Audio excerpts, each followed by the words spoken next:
Hi guys, so today let's talk about poop. So yes, I know it's such a taboo subject, but to be honest, I think all of my clients that coming to me was suffering from a kind of digestive issues. It's so common in nowadays societies to have digestive issues when it's not normal. And this is knowing that most of the people suffering from an eating disorder, and eating disorder doesn't mean just anorexia or bulimia or those huge things. You can just have a disorder with your eating, like food obsession and things like that. So let's talk about that.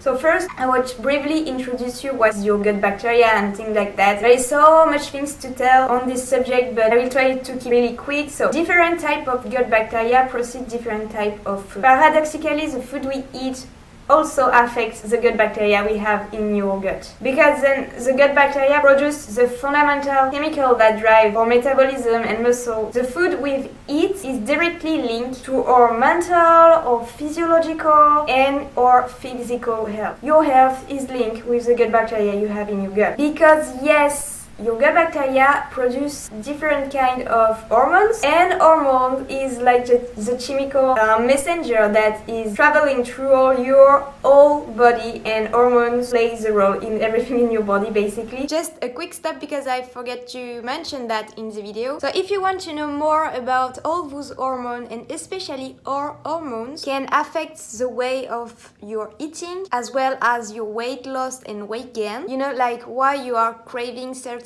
food during your period, why you are bloated and things like that, why you are gaining weight, why your weight is fluctuating as well during your period, and how the lack of period as well can impact your hormones, or eating disorder impact your hormones, or hormones impact eating disorder. So you can check my Patreon. I've made a whole post about it. It's really in detail. If you want to join me on Patreon, it's where I share the most valuable content with much more deeper details in the nutrition tips, in the training style.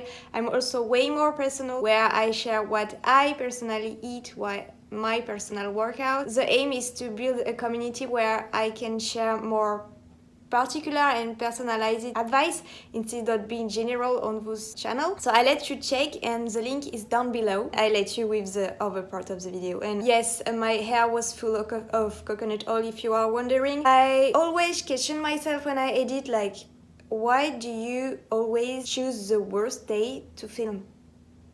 Manon, you need to do something. Cortisol, for example, to mention just one. Yes, stress. It also regulates blood sugar level. It regulates metabolism. It helps reduce inflammation, and it assists your memory as well. And so cortisol is a chemical that is used and produced in your gut. So much factors can be lead to constipation. I will just name a few. Like any digestive issues, it can be different for everybody, because everybody have different gut microbiota, you know. That's why I really empathize with my clients on like telling me all the details, their current diet, their past diet, what the mistake they did in their diet, how they react with all the food I introduce them to eat, you know, in their program. And throughout the week we adapt the meal plan, and this is essential, because you can't set and say the same things for everybody, because everybody is different, and especially when it comes to microbiota and microflora. So without further ado, let's start with the common reason why you are probably constipated.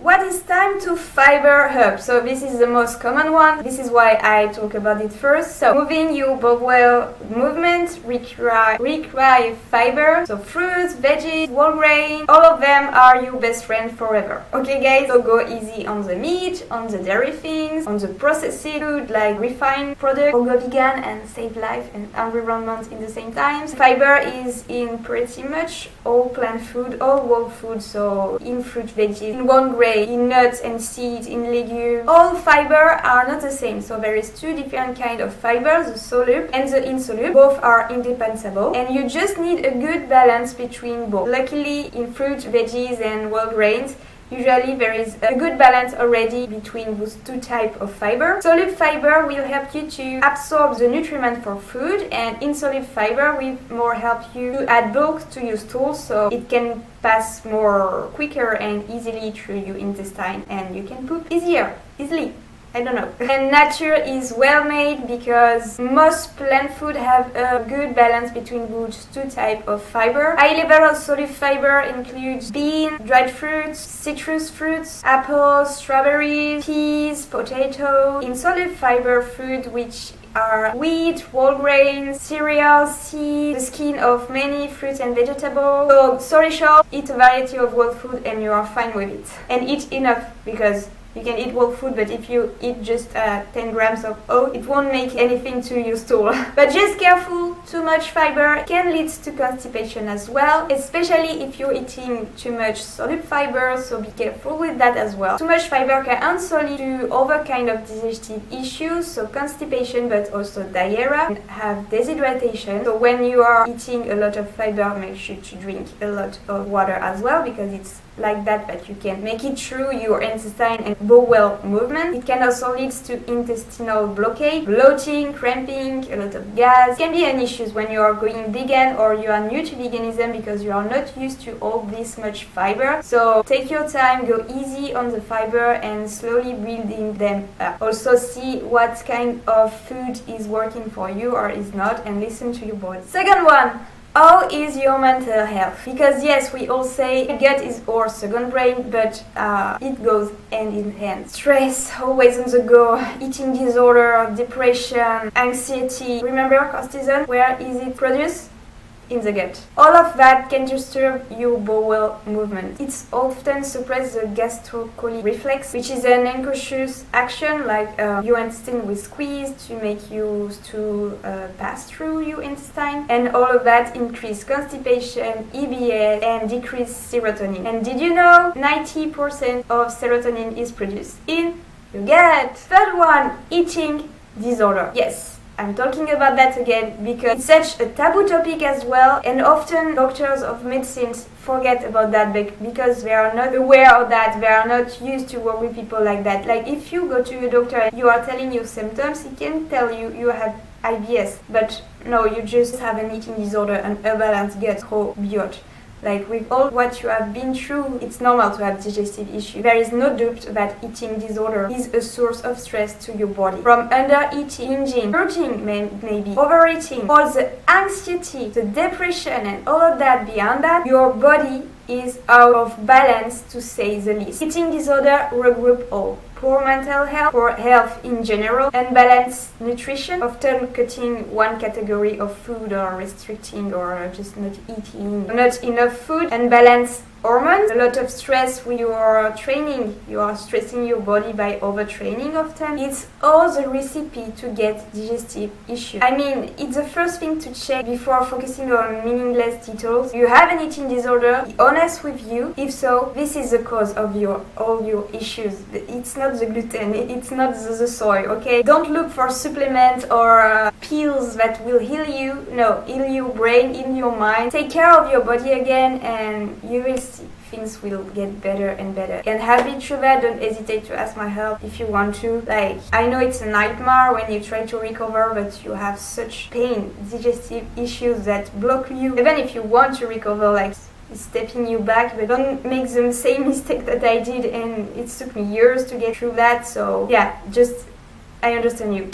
Now, do you take supplements? Because iron or calcium, for example, can cause constipation. It can be the same with pills or some kind of medication, some kind of supplement. So make sure to check if you are taking supplements, if it's not that bad causing you constipation, if everything is fine around. It can be just a simple trick like that. Another one is drink. To move waste through your intestine, you gotta drink. If you don't drink enough water, you can get back up. Especially if you are upping fiber intake but you are not drinking enough. To flush them out, you need water. It keeps the food you eat moving through your intestine, and it also keeps your intestine smooth and flexible. And here, I'm talking about water, not caffeine or caffeinated drinks. Booze are diuretic, and it's not the same thing. Diuretic get rid of the water in your body, which can lead to dehydration, which is not what you want to do. So no worry, as long as you eat moderate amounts, it's okay. But if you have digestive issue, make sure to not just rely on coffee and tea, because it's diuretic and not hydrate your body. And last one, are you active or overactive. Simple as this, moving your body helps you to move your bowel movement basically. So too much time sitting can like block your bowel movement. But again, overtraining also is a stress for your body and leads to constipation as well. So you have to find a right balance. But if you are like a couch potato for weeks and weeks without moving, you can get back up on your digestive issue. When I mean active, you can just have a light walk, completely okay. Do some yoga. This will just help to like move your intestine bowel movement, you know. And then if nothing getting better bedside having a healthy overall lifestyle, enough sleep and things like that, and be honest with you once again, are you really having a healthy lifestyle or it's just restrictive healthy lifestyle, you know? I eat healthy but I don't eat gluten, I don't eat that, I don't eat this, I can't eat that. This is not healthy when you can't eat something. Then if you are doing this real healthy lifestyle for a good amount of time, you've tried quite everything, maybe it can be something more serious. This is rare, but it can happen because this can be an issue with the muscle that squeeze your colon, an hormone disease like diabetes, or underactive thyroid gland. But overall, it's always the same things. Go back with the basic. Nourish your body with real food. Nourish your body enough with all the different type of enzyme, with a variety of whole food primarily. Reconnect with your own intuition, not caring about calories, about numbers, because food is fuel, food is not mathematics. Distress, sleep well, and move your body daily. You guess it, balance.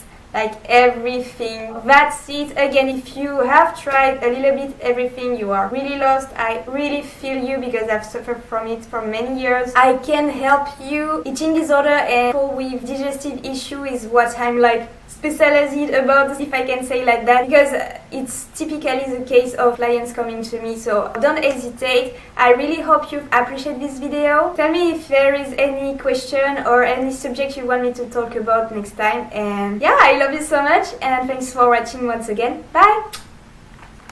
Thank you, Sunshine, to have watched this video once again. You can follow me on Instagram, it's where I'm the most active. And of course, subscribe if you don't want to miss the next video. Bye!